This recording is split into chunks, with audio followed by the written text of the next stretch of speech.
शानदार टूर्नामेंट हुआ है।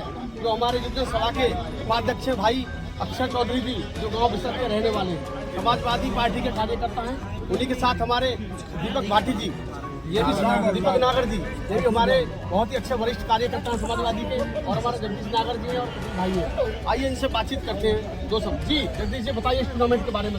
टूर्नामेंट वास्तव में ही बहुत सराहनीय हुआ, बहुत शानदार हुआ जी। सभी ने बहुत अच्छे स्कोर दिए। जो जिले की अपनी जो प्रतिभाएं थी उनको एक मौका मिला कि वो डे नाइट वाले मैच भी खेल सकें, और बहुत ही अच्छे भाई ने बहुत ही एक शानदार टूर्नामेंट का ये आगाज करके ना जो ग्रामीण लोग हैं उनके लिए एक बहुत अच्छा प्लेटफॉर्म तैयार किया है। मैं अच्छे भाई को तहे दिल से धन्यवाद देना चाहता हूँ कि इस तरह की जो चीज़ें क्षेत्र में वो करते रहे और ये युवाओं को आगे बढ़ाने का रास्ता दिखाते रहे। अच्छा, जो दंगल कराया था उसमें भी हम गए थे, हमारी पूरी टीम, और अब ये यहाँ भी उपस्थित हुए हैं हमारे जगदीश भैया, किसान नेता हैं, सभी टीम बैठी हुई है, इनसे बात करते हैं। नागर साहब जी बताएं आप भी अपने अक्षय भैया के बारे में और अपनी पार्टी के बारे में। अक्षय चौधरी जो समाजवादी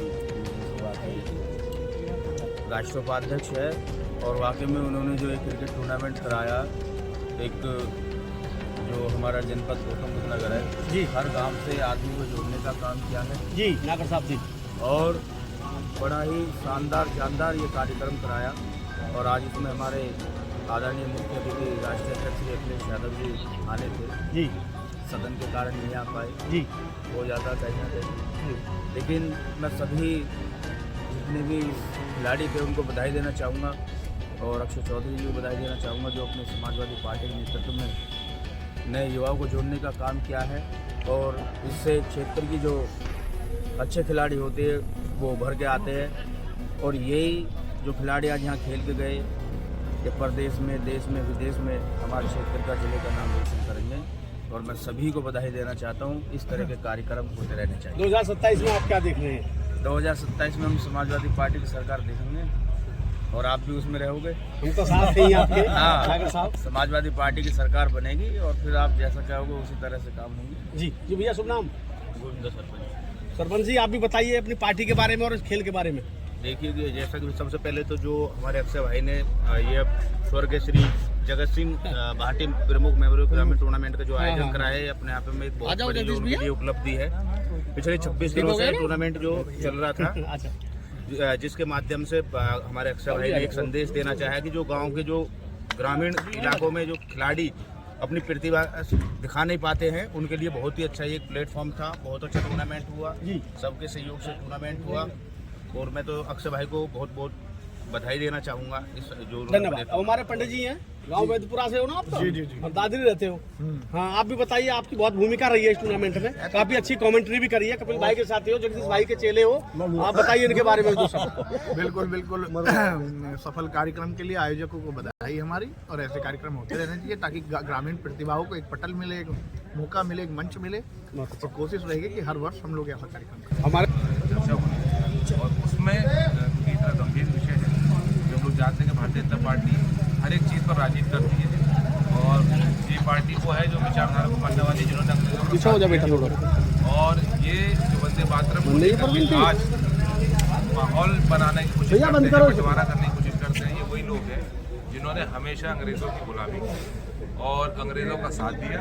और ये जो वंदे मातरम गाना था, ये अंग्रेज़ों से लड़ाई लड़ने के लिए बना था, और आज ये सिर्फ और सिर्फ राजनीति करने के लिए, वोट बटोरने के लिए इस तरह का विपक्ष करते हैं, प्रयास करते हैं।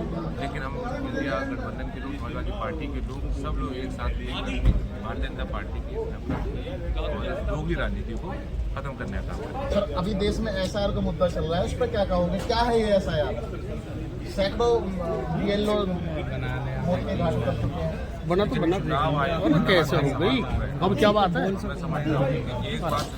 कर लो यार, सब इसलिए देख रहा हूँ कि मेरा हाथ तो नहीं आ रहा। ठीक है, कोई ना करो काम। जितना नागरिकों को अधिकार देता है चलो बेटा, वोट करने का जो अरे भाई सुन तो नहीं, उससे वंचित करने की जिम्मेदारी चुनाव आयोग की नहीं है। चुनाव आयोग की जिम्मेदारी है कि हर एक आदमी को वोट करने का अधिकार मिले, उसका वोट बने और उसका वोट पड़े।